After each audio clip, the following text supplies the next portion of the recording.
Hello students, आज हम लोग गणित की एक बेहतरीन शाखा त्रिभुज के तीनों कोणों का योग 180 डिग्री क्यों होता है उस चीज को समझने जा रहे हैं। तो यहाँ क्वेश्चन में लिखा हुआ है कि त्रिभुज के तीनों कोणों का योग 180 डिग्री क्यों होता है, या फिर सिद्ध करें कि कोण ए प्लस कोण बी प्लस कोण सी बराबर 180 डिग्री। इस चीज को सिद्ध करने के लिए हम लोग एक इस प्रकार से ट्रायंगल का आकृति बनाए, समांतर रेखा का आकृति बनाए। आज इसको बढ़िया से समझेंगे हम लोग, और आप लोग वीडियो पूरा देखिए, आपको जरूर समझ में आ जाएगा, ये मेरी ओर से गारंटी है। तो सबसे पहले हम लोग समझते हैं कि एक वृत्त में हमेशा 360 डिग्री का कोण बनता है। एक वृत्त में 360 डिग्री का कोण बनता है हमेशा, ये फिक्स है। अगर इस वृत्त को दो भागों में बांट दें तो एक ओर बन जाएगा 180, इधर भी बन जाएगा 180, अर्थात 360 का दो भागों किया 180 180। तो हम लोग कह सकते हैं कि एक रेखा पर एक ओर 180 डिग्री का कोण बनता है, इधर भी और इधर भी बनता है 180। अगर इसको हम लोग कोण में डिवाइड कर दें तो इस तीनों कोणों का योग होगा 180 डिग्री ही, ना कम होगा ना ज्यादा। तो एक सरल रेखा पर 180 डिग्री का कोण बनता है, ये हम लोग समझ चुके हैं। तो दूसरा कंसेप्ट है कि समांतर रेखा क्या होता है। तो ऐसी दो रेखाएं जो आपस में कभी प्रतिच्छेद न करें, आपस में कभी नहीं मिली, उन दो रेखाओं को समांतर रेखा कहते हैं। जो रेखा आपस में कभी न मिले, जैसे ये एक्स वाई और आर एस को देखिए, ये कभी मिलेगा नहीं। अगर यहां पर 10 मीटर दूरी है, यहां भी 10 होगा, यहां भी 10 होगा, और इसको दिल्ली तक भी ले जाइएगा तो दूरी बीच का 10 ही रहेगा, उसे समांतर रेखा कहते हैं। ये बड़ा छोटा होगा कोई मतलब नहीं। जैसे इस बोर्ड का जो किनारा देखिए, ये आपस में कभी नहीं मिलेगा, ये समांतर रेखा होगा। तो ऐसी रेखाएं जो आपस में कभी प्रतिच्छेद न करे, अर्थात जिन दो रेखाओं के बीच का अंतर समान रहे, उसे समांतर रेखा कहते हैं। ओके, अब जब दो समांतर रेखा होता है, इसका मतलब हुआ कि इस रेखा और इस रेखा में कोई अंतर नहीं है। जो एक्स वाई है वही आर एस है, दोनों में कोई अंतर नहीं। जो एंगल बनेगा, अब ये दोनों समांतर है, तो अब जो एंगल बनेगा सारा एंगल एक मतलब संगत एंगल बराबर होगा। मतलब जैसे यहां पर एक एंगल बन रहा है, तो यहां पर भी अगर एंगल बनेगा तो ये एंगल बराबर ही होगा। मतलब ये इस रेखा को ये रेखा मानिए, ये रेखा को यही मानिए, तो ये दोनों एंगल जो है सो बराबर होगा, ये दोनों एंगल बराबर होगा। इसको नाम दिया गया संगत कोण। क्या नाम दिया गया? संगत कोण। ये एक ही दिशा में जा रहा है, और इस दो रेखा को ई कोण और ये कोण देखिए। मान लीजिए इस प्रकार से प्रतिच्छेद करी रेखा, तो बहुत सारे कोण बन गए। तो ये कोण और ये कोण, इन दोनों कोणों का नाम दिया गया शीर्षाभिमुख। ये कभी छोटा बड़ा नहीं हो सकता है, जितना इधर बनेगा उतना भी इधर बनेगा। मान लीजिए कि दो मार्कर है, ये कट हुआ, अगर इसको छोटा करेंगे तो दोनों ओर छोटा हो रहा है, बड़ा करेंगे तो दोनों ओर समान बड़ा हो रहा है।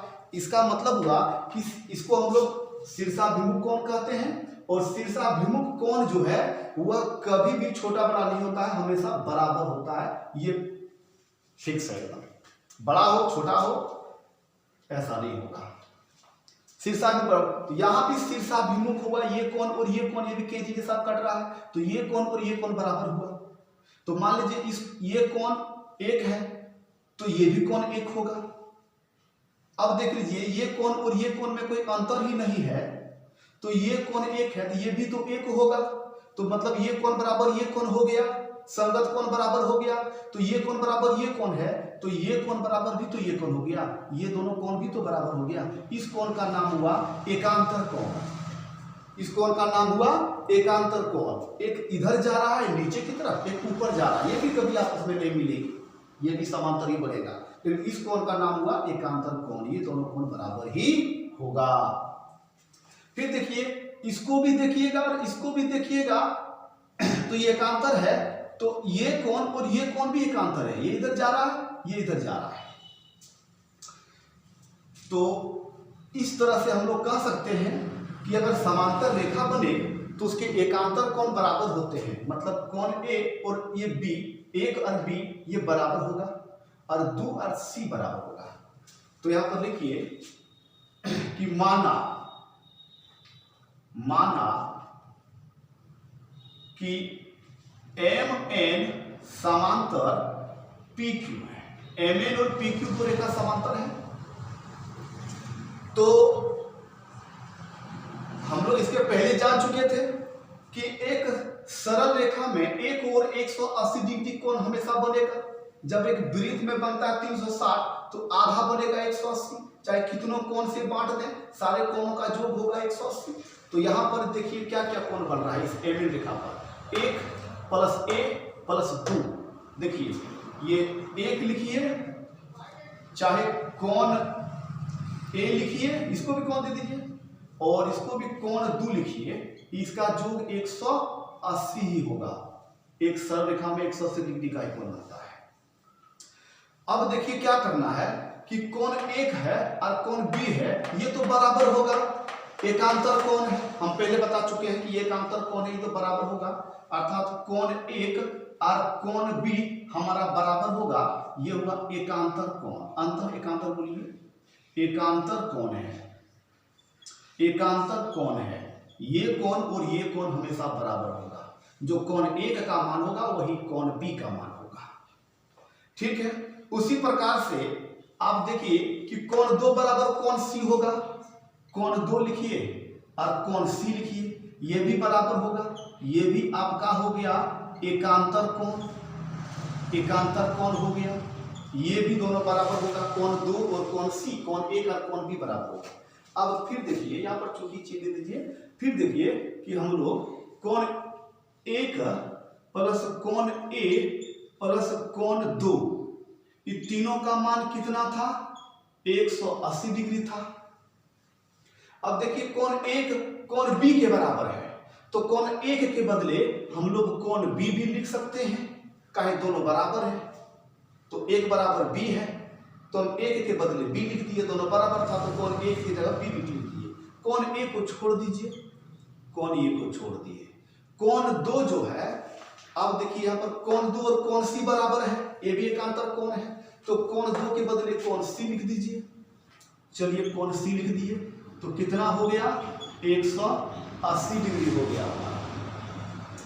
अब देखिए कोण a को आप पहले कर दीजिए, क्योंकि ऊपर है ये मुखिया है, अरे दोनों है सरपंच और एक वार्ड है, तो a को पहले लिख लीजिए अच्छा के लिए।